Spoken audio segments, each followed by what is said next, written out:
Yeah, it's rolling. It's rolling. Actually, I don't really want to get glue on this insulation. Oh, what do we got here? Gloves. Wow. Is this for my fragile hands? Yeah, for your office hands. My office hands? Yeah. These are pretty nice. Pretty nice. So we'll probably want to terminate one set first. Get the taps where we want them. Yeah, and then meet up with it. So I'm thinking the way I'd want the taps to be is that if this could come out, and then the taps, once everything's said and done, sort of sit comfortably up here. Yeah. We might put in a brace here to keep the taps from being at the bottom. So can you hand me one of the 4-port taps? The 4s? Yep. So this is going to be for our phase and our neutral conductors. So what I'm thinking is that this all gets sort of shaped up. Yeah. And then sits like this. Brown, orange, yellow. So we want yellow on that side. When I do this too.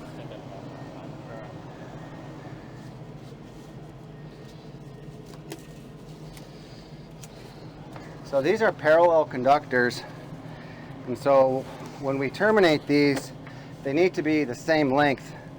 So when I'm forming these up, as they come out of this conduit, I want them to sort of follow the same line from where they exit the conduit to where they terminate, so that they're the same length. All right, you stay there for now, and then we'll just sort of figure it out as we go. Okay, if you want to hold that end. Yeah, it slows down on number 2 with the fast speed. Oh, okay, so yeah. Large copper cable, we need to be on low speed. Yes. It's kind of a jarring sound, isn't it? Yeah. You kind of think it's breaking. This is rated for 600 up to 600 copper. Yes, on the box is what it says. And it says so on the box, so we should be good to go. Okay, so we'll get this one now. Got to cut it straight too.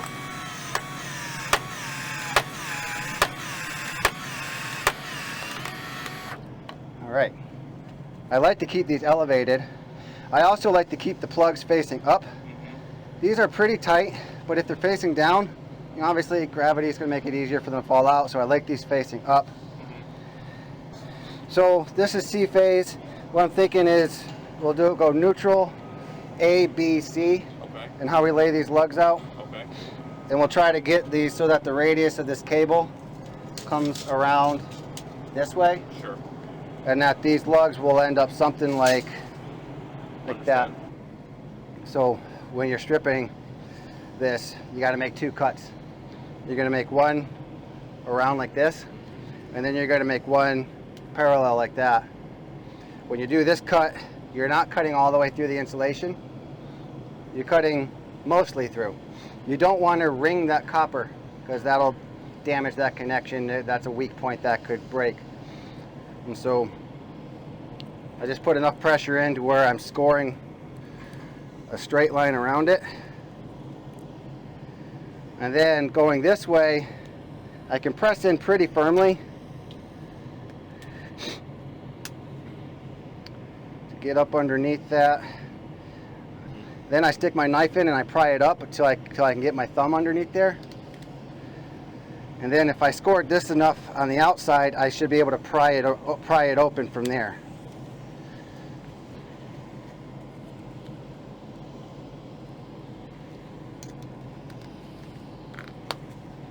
So there we go.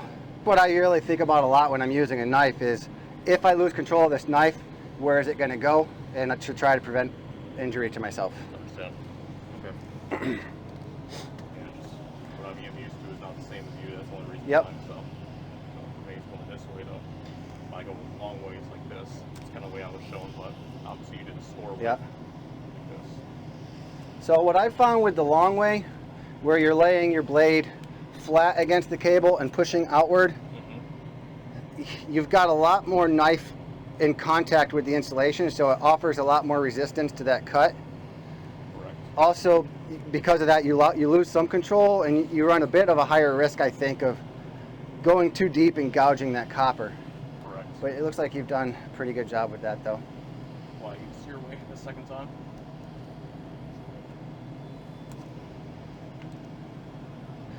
But with these submersible lugs, if you have a smaller wire gauge,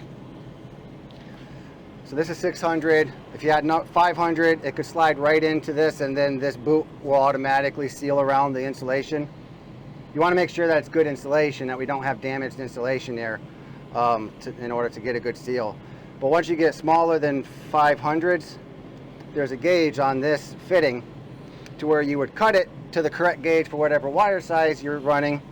And we'll see this when we do the grounds, but you cut it, you slide it on the ground or on that conductor, then you put the tap on the wire and then slide it back in, and then that will form that seal to the correct wire size. Do we got an Allen key to loosen these up? Yeah. So I'm just going to loosen these up, and when we tighten them, we're not going to torque them down, we're just going to make them snug. Another thing I want to do to make sure that this is sitting all the way, because I won't be able to visually tell if it's all the way in without pulling the lug all the way out, I want to mark the end of this cable where I'm expecting it to sit fully. So it should at least be parallel with that when it's sitting. Got it.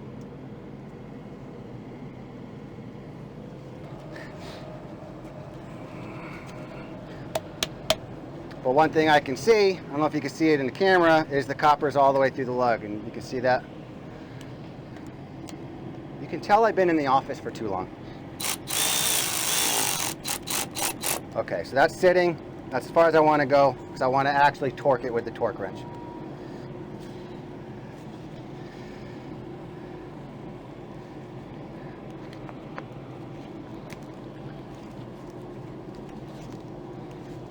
All right,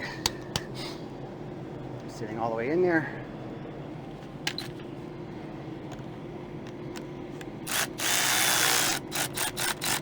All right, that's sitting. All right, so we're going to do that for all these other ones that are coming out of this conduit. And we'll do our grounds last. Some people might say, oh, do the grounds first. Well, that's not necessary. We're not doing live work. There's no correct order to terminating these. There's just how do you want to do it. Now, one thing I want to say is when you're starting to form things up, you want to see how the conductors are coming out of the conduit. Okay. And try to visualize how you're going to form these all in and reduce the amount of crossing and tension that one cable puts on the other. We have a lot of space in this enclosure, so it's not going to be a big deal. But if you get into enclosures with tighter spaces, you got to be really mindful of every inch that you're taking up with conductor, because you'll end up fighting this large gauge wire. Yeah, so maybe a little bit there potentially go over the top of this. I agree, yep. Now these are parallel conductors, right? So when we cut these, we want them to be the same length. You know, Resistance. yeah, because if they're unequal resistance, that means one cable is going to carry more current than the other. Which one would carry more current?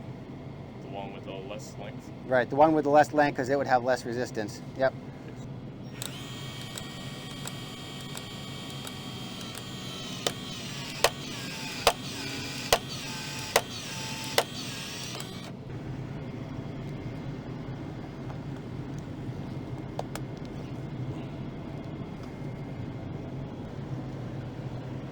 Okay.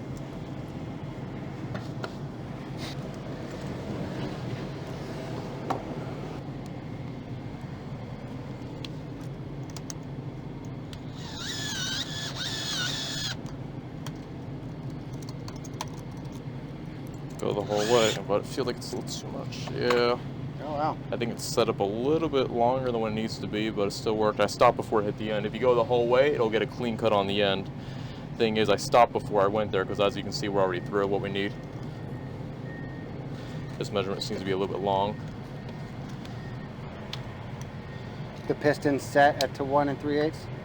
Yeah, the piston is, but remember the blade is way up here past the 1 inch mark. So, Seems like you should just be able to set that piston to where you want it, though. Longer. well, yeah. So you see up here? Oh, okay, Here's your so you blade. adjust the handle then to where you need it. Correct. Yeah. Just wondering what a 1 3/8. I wonder if this is a 1 3/8 right here, right where this mark is. Probably says any instructions. Now I've adjusted this, so. Whoa! Gosh darn it. For the actual the fade one like this, or do you want me to still try and go under even though down here? Yeah, yeah. Or like just, you know, you coming up. I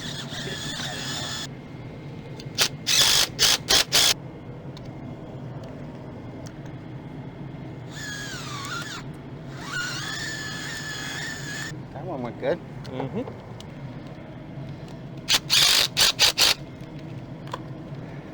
Oh. And then we can torque these all down. We'll do like a time lapse on this video and get like the Benihana.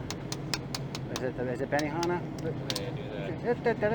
No, Yeah. it's not quite that, but didn't know. Benihana does who's the guy who's always getting chased by a bunch of ladies? oh, Benny Hill. Benny Hill. Yeah. Benihana's a restaurant. Oh, Benihana's a restaurant. Yeah. Those will need to actually work with the cones. Yep, these ones will have to work with the cones. That's 1/0, right? I think that's a 1/0 wire. One we're working on, maybe. I thought it was. All right. Yes, 1/0, correct. Okay, so this one, it's marked right here Okay. for number 1 through 2/0. Okay. So we want to cut it right here Okay. at the 1, 2. We want to cut 3 steps off of that. Probably 10 snips would work really good for this too, but actually my knife's actually doing the job.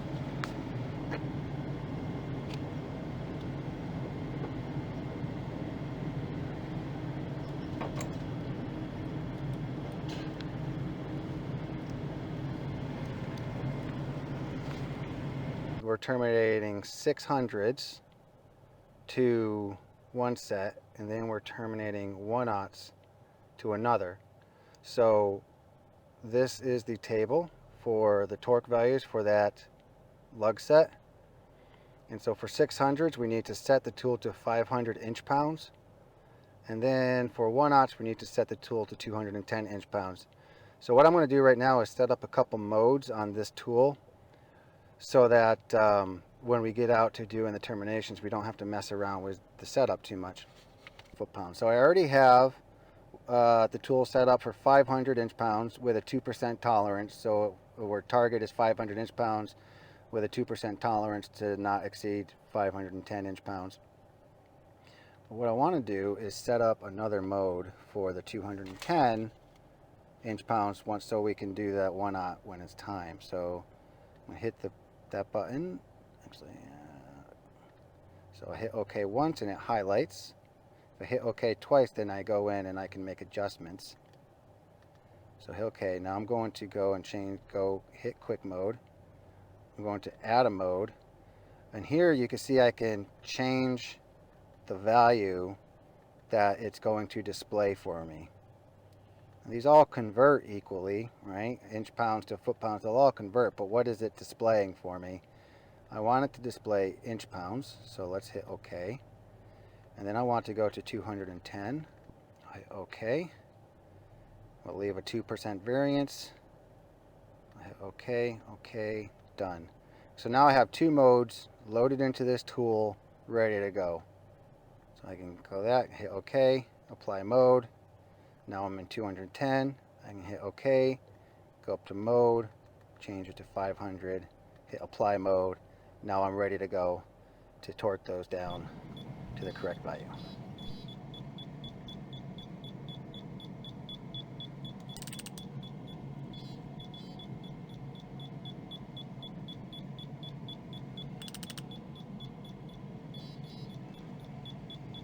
We're at 385.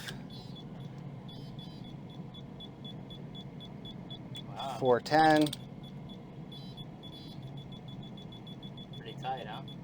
It's tighter than I would do it if I were just going, you know, with elbow grease. Yeah. Oh, There we cool. go. 503 inch-pounds. I don't know about this being a long shaft on this. I do have a shorter shaft. Does it fit a 1/2 inch drive? Yeah, you might know you have to use that adapter. Should be adapter already on it. Okay, yeah, let's do that because I think there's some flex on this longer ones, and you get less accuracy. Okay. It's a less awkward too. Yeah. You're kind of out there. All your weight is sort of out and about. Yeah, that feels a lot better. Yeah. More control. I'm gonna brace that lug with my body so I'm not torquing the wire at the same time. 557. It's getting close. There we go. 503. Done. All right. Okay, so the trigger just sets it, which they're probably already set, So, and then you hand crank it and then pay attention to what it's telling you. okay. Now for 600s, the torque range we're trying to achieve is 500 foot-pounds. On the 1/0, it's 210 foot-pounds. 500 inch. Inch-pounds, you're correct, inch-pounds. Yeah, 500 inch-pounds on the 600s. These get 210 inch-pounds. Good. As you get closer, I think you want to crank it slower. Understand? Almost at 4.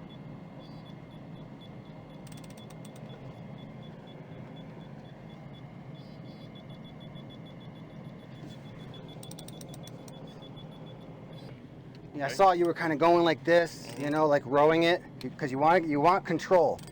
You hold the tool here too. I don't know if you were holding the tool or if you had two hands on this. Not sure. I would have your hand here. Okay.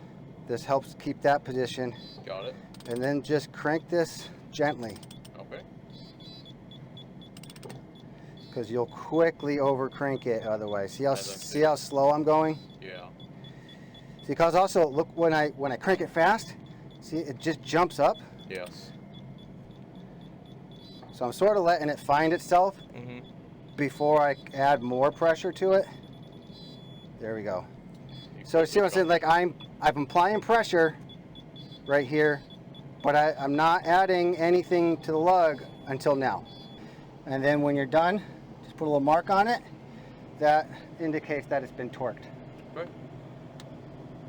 And then to switch to 210 pounds, you could just hit this, but then if you're going back and forth, then that's a bit of a pain. You can set up different modes. So I'm going to hit OK. If I hit OK again, now I can make adjustments. I don't want to do that. I just want it to highlight. I'm going to go up to quick mode, hit OK again, Oh, you go down, and then apply mode. Now it's in 210. Got it. So you'll be able to quickly switch between these. So when you guys are terminating other equipment and stuff, you have different size grounds and everything, you can set up different modes in that to make it easy. Perfect. I got it back on 5, but all right, Yep. I got you. All right, here's your marker. Thank you. That's it for this, I think. Mm-hmm. Learn how to use some tools. Learn how to use that. Yep. And that's pretty nice, because we Yeah. have 200 or so terminations of this size cable to do. Yeah. And so, yeah, you could do it mechanically, but when we have that much to do and we want accuracy on it, I think that's going to be the way to go. Mm-hmm. And then so long as we're using the right dies on those strippers, that worked really good too. Mm-hmm. So, You would do a little mark on the die of the 6. All right. all right, that's it. All righty. Thanks, guys. Thank